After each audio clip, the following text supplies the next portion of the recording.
My Lord, I don't know what to understand from these stories of the Messiah. Please lead me into the truth.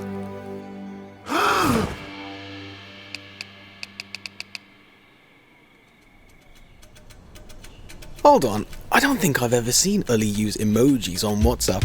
Either something strange has happened, or technology has finally reached him. I imagined Ali was either going to try to convince us to take the Hajj with him again, or he was going to ask for a raise from Mamoon's dad and wanted all of us for support. I tried to imagine Ali sitting us down to tell us he'd fallen madly in love. It'd be like a quiet Egyptian street. It just wouldn't feel right. I believe in Jesus. I pray all of us would emulate your deep piety, Ali. But we, of course, all believe in the Prophet Jesus. Not like that. I had a dream last night, but it wasn't just a dream. There were women taking spices to a tomb. When they arrived, an angel said to them, "Why do you seek the living among the dead? He is not here, but has risen." The stories we've been reading ran through my mind. The miraculous birth, the paralyzed man, the cross, and then I saw him. Saw who? I saw the Messiah. What? Do you mean you saw Jesus? He was dressed in white, and he was holding out his hands to me. But there was something strange. What do you mean, something strange? Like the story we read last week, his hands had these gruesome holes where he had been pierced and crucified. What? And he was speaking to me. What did he say? Come to me. We've been reading a lot about Jesus. Is it strange you would have such a dream? We haven't read the resurrection story. I've never read it. What resurrection story? I'm confused, my son. When I woke from the dream, I began typing into Google what I'd seen and heard in my dream. And then? The account from the scriptures as to what happened after Jesus was crucified was the same as what happened in my dream. My dear boy, you know far better than me. The Messiah wasn't crucified. The Lord raised him to himself. He was crucified, and he rose from the dead. I believe the Injil. Where is the story? The Gospel of Luke, chapter 24. The Injil says that as the women went to the tomb of Jesus taking spices, they found the stone had been rolled away from the entrance. They were met by two angels in dazzling white, and they were frightened and bowed their faces to the ground. And the next bit is just like Ali's dream too. Why do you seek the living among the dead? He is not here, but has risen. Remember how he told you, while he was in Galilee, that the Messiah must be delivered into the hands of sinful men and be crucified, and on the third day rise. Why would God allow a prophet to be killed by sinful men? And what's the meaning of this rising from the dead? God's promises to both Adam and Eve and the prophets are true. Sin is destroyed at the source, and Jesus is alive as king forever. This is the plan of redemption and forgiveness. Ali?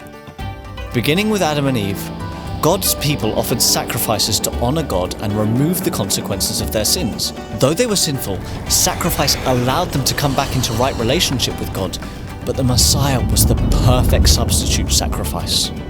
The professor has been curiously silent and smiling the whole time. Well, Professor, what do you make of Ali's dream? I've been praying for months you guys would experience Jesus in a personal way. I prayed especially for you, Ali. Why? Why would you pray such a thing? I want you to receive all the blessings of God's story as I have. Listen to this. So after the women heard Jesus was risen, Jesus himself began appearing to his disciples. I can't understand it. Why would God allow this? Where is God's blessing? Peace to you. What's that? It's a spirit. Why are you so troubled, and why do doubts arise in your hearts? See my hands and my feet, that it is I, myself. Touch me and see. Just like Ali's dream. Like I said, it all fits perfectly. As I read the story last night and remember the other stories and the promises God made, all I kept feeling was, it's all true. Then Jesus said to them, "These are my words that I spoke to you while I was still with you, that everything written about me in the Torah and the Zabur and the Injil must be fulfilled." God's story. Then Jesus opened their minds to understand the scriptures. Thus it is written, that the Christ should suffer and on the third day rise from the dead, that repentance for the forgiveness of sins should be proclaimed in his name to all nations. God's plan of redemption, complete forgiveness, with Jesus, the perfect sacrifice, taking the consequence of sin and shame. Again, it's like the car incident. Jesus paid the whole price of the damage our sin has done, so he has the authority to forgive us. Like I said, it all fits perfectly. Excuse me, gentlemen, I'm not understanding the truths about the Messiah you are claiming to have discovered. Ali, why don't you explain to Mahmoud's honorable father? From the beginning, Adam and Eve were in wonderful relationship with God. God gave them perfect happiness and only instructed them not to eat from one tree. God wanted a relationship of trust with Adam and Eve. God is life, and he warned Adam and Eve that the result of choosing sin would be death.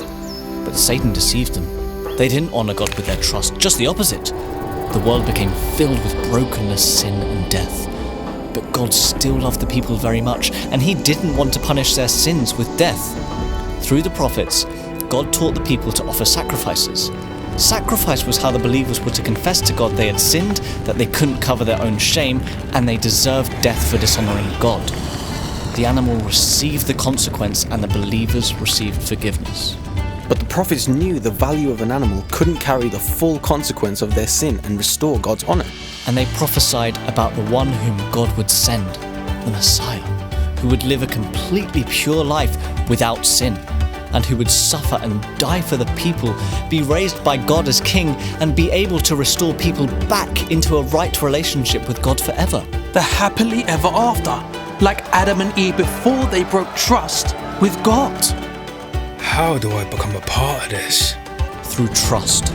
Just like Abraham trusted God with his son, just like the prophets trusted in sacrifice for forgiveness, just like the paralyzed man trusted in the power of Jesus, God provides. We trust and believe in him. So to be completely forgiven and fully restored to God, we trust in the forgiveness through Jesus. Guys, I seriously believe all this. What do we do next?